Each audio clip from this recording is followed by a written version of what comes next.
Michelle, you and I may be the last people on the internet who have yet to do this. Yeah. But I think maybe it's time to give our review of Godzilla Minus One. Good. And I think we waited just long enough so that the algorithm won't help us at all. Oh, yeah. No, you're right. Yeah, if 12 people see this, I'll be amazed. Right. Once again, just letting the algorithm work not for us, but against us. And that's on brand. It is.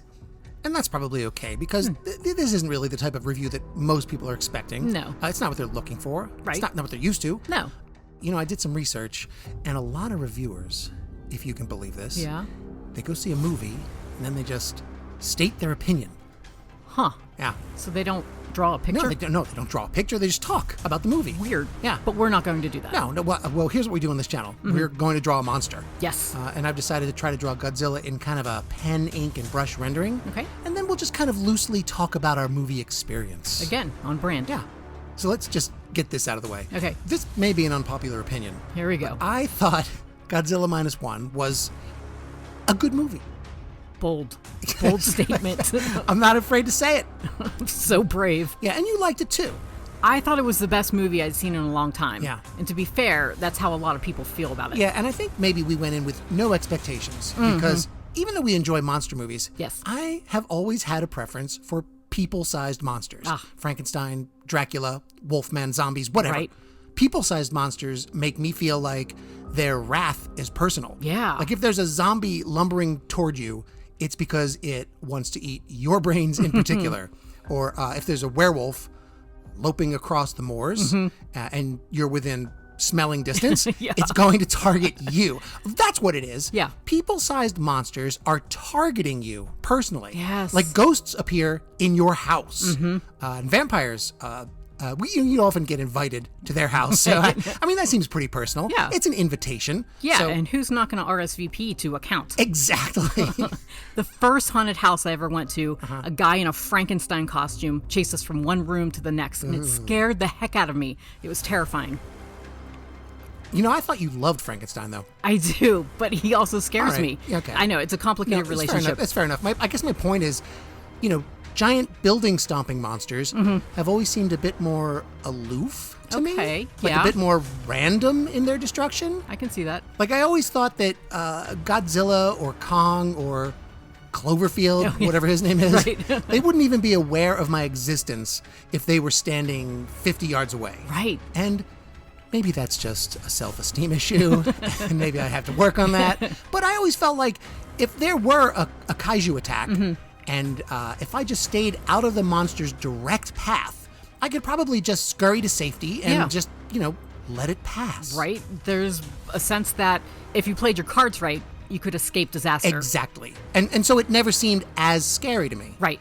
But with Godzilla Minus One, I realize now how that notion has always been pure folly.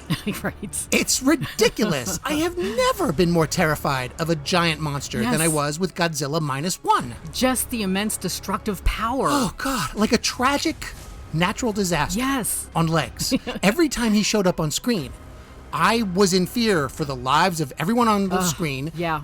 And myself as well. And me. What? You can handle yourself. But I never got the sense that the disaster would just pass by in that movie. Yeah. Like conflict is inevitable. It's kind of like when you watch The Sopranos and you know that by the end of the hour, somebody's going to get a rap in the mouth or thrown in the trunk of a car. Right. There is no escaping Godzilla Minus One. No.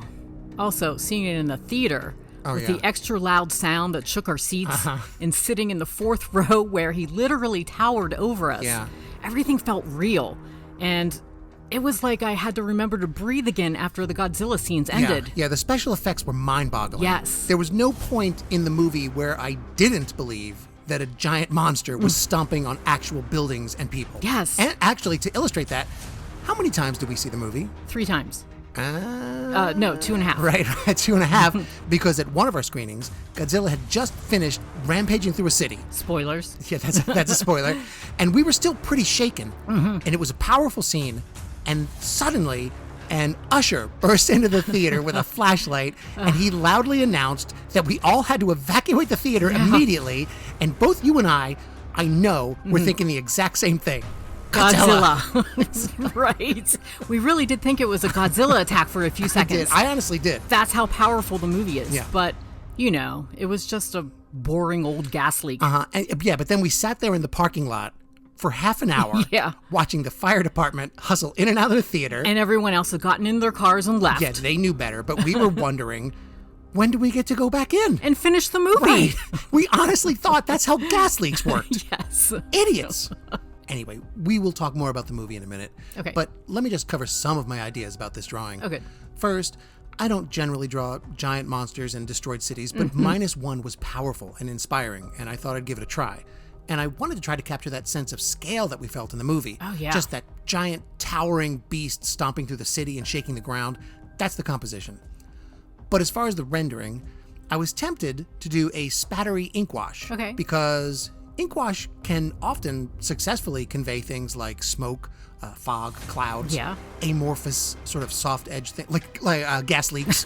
Right. But it also spatters and splats chaotically like debris. Oh, yeah. And all of those elements are perfect if you're going to draw Godzilla.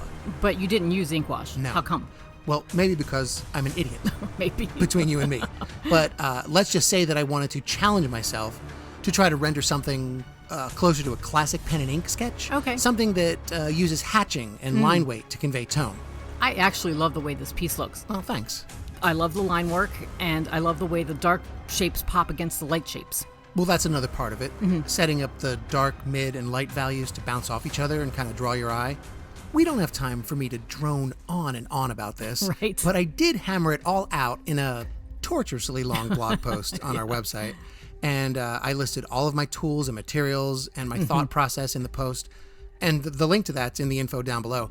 But let's talk about another compelling thing about Godzilla Minus One. The human story. Oh, yes. I've always contended that to make a Godzilla movie really powerful, you have to care about the people that he's stepping on. Right. And the main characters in this movie have such a rich backstory. They do. Yeah, it was thrilling when Godzilla stomped onto the screen. But I was also really engaged in the quiet parts where we learn about the main characters and their struggles, their motivation. You really learn to care about those people. Yeah, and unlike any other Godzilla movie that I've seen previously, because of the people in this one and their story, you and I were laughing and we were crying at some points. It got really tense and we were absolutely terrified. I would see this again in a heartbeat. Oh, yeah. I don't know if it's still in theaters, but that's the way to go. Right? The scale and the volume. We were dragging people to the theater with us that don't really watch Godzilla movies because the experience is so overwhelming. And they loved it. Yes. Yeah, so if you missed this in the theater, you have truly missed out on an amazing experience. Yes. And if you can't see it in the theater, you had better hope that Godzilla actually attacks your town because the sound and the visuals are just stunning. All right, let's look at what you did. I wish we could play that Godzilla suite from the movie. Classic. The music that they play when he shows up. So dramatic, the horns. Yeah, and it was a real throwback to the original Godzilla soundtrack. Yeah. There was nothing about this movie that wasn't pitch perfect. I know. Written and directed, by the way, by a guy named Takashi Yamazaki, who was also the visual effects supervisor. I want him to make another Godzilla movie immediately. Yeah, we're going to have to check out his other films. So I really like this Godzilla piece. All right. How about you? I think I'm okay with it. Okay. I'm always happy to experiment because with any hope I'll learn something from the experience. Right. And I think what I learned with this is, up close, I can see the three values, the lights, the mids, the darks. But stepping back, I feel like maybe I sold the midtones a little short. Okay. So, I mean, it's not unfixable. I could go back in, but I'll just keep it in mind for the next time I try it. Good. I did have fun working on this Godzilla, but we always have fun with Godzilla. Yeah, we do. And we'll leave a link to some of those Godzilla shenanigans. So, Godzilla Minus One. Positive review? Overwhelmingly positive. Yes. Definitely go see this movie. Definitely. Or if you can't, at least have one of your larger friends come over to trash your place and yell at you just to get a sense of the chaos. Yes.